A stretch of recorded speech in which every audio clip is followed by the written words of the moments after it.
Hey folks, thanks for watching. If you haven't subscribed to my channel yet, click that little red button below. If you'd like to be notified of my posts first, click the little bell and it'll send you a notification as soon as I post. Also be sure to give my video a thumbs up, folks. Thanks for watching.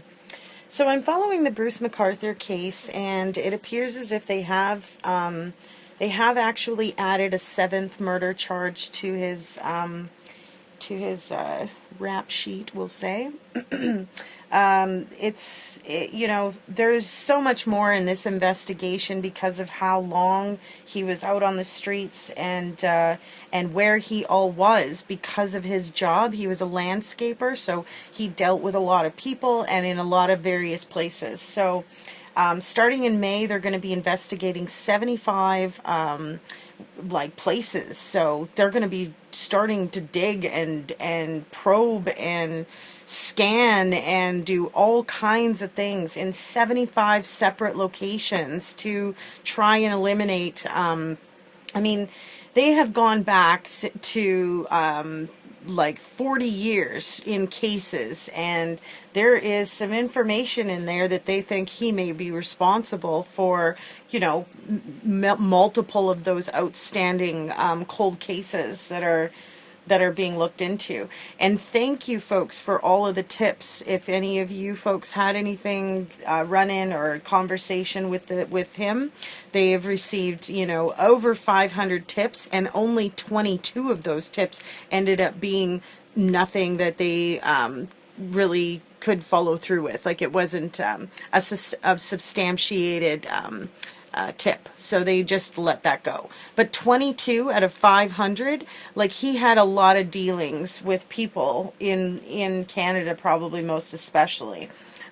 He was arrested in Toronto in January, and they had found remains in planters' pots, obviously disintegrated remains of humans, and turns out that he did murder well, now we know 7 people, but there's possibility that there is more to that list. So, if you do have any information about Bruce McArthur, or you did run into him, or you had a dealing with him, even if it was just a small conversation, such as a quote for, some work done on your property or something, I would definitely make the phone call to the Greater Toronto Area Police Department and let them know what that was, and how that happened, and what all happened, right?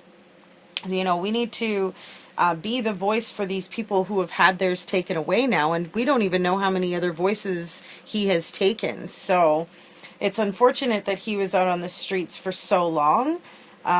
He didn't get arrested, like I said, until January, and he had spent quite a bit of time in the LGBTQ industry, or in their area, and so there was a lot of panic for a while. I know that there's an investigation that's being branched into how some of this was handled and why it was handled the way it was. And I think that there's going to be some questions that are going to need to be answered from, some of the people that are in authority. They definitely, could have handled things a little bit differently that may have prevented some of these people from losing their life. So, we're dealing of cold cases all the way back to 1975, and police are going to start that search for 75 different properties, just to see what else he's had his hands in. So the Crime Stopper number, I just wanted to give that out to you guys in case anybody does have any information. The Toronto Police team for the investigation is 416-808-2021, and Crime Stoppers anonymously is 416-222-8477. I will include that information in the update, and I'm actually hopeful that they may find some things for the families that have had to deal with cold cases where their loved one was just maybe never ever found. I know that the last gentleman that they just found, he had 2 daughters and a wife, and it was suspected in a sense that he maybe just left them. He just got up in the middle of the night and just left them. But now we're finding out that he was a victim of Bruce McArthur, so that really wasn't the case. That gives the family closure in a way that they didn't have before this. So, I hope that the investigators really comb through each property very, very, very carefully. If he was able to hide, 5, 6 remains of people in planters pots, I don't think it would be very difficult for him to have done that all along the way.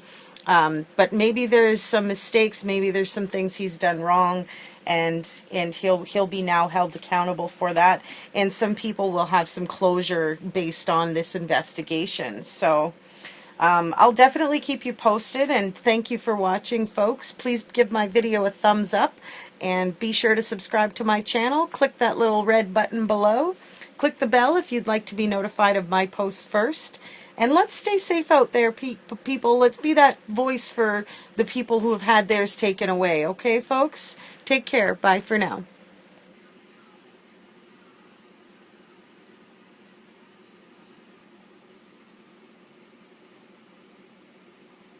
Donna, police would only say they got the picture as a result of their investigation.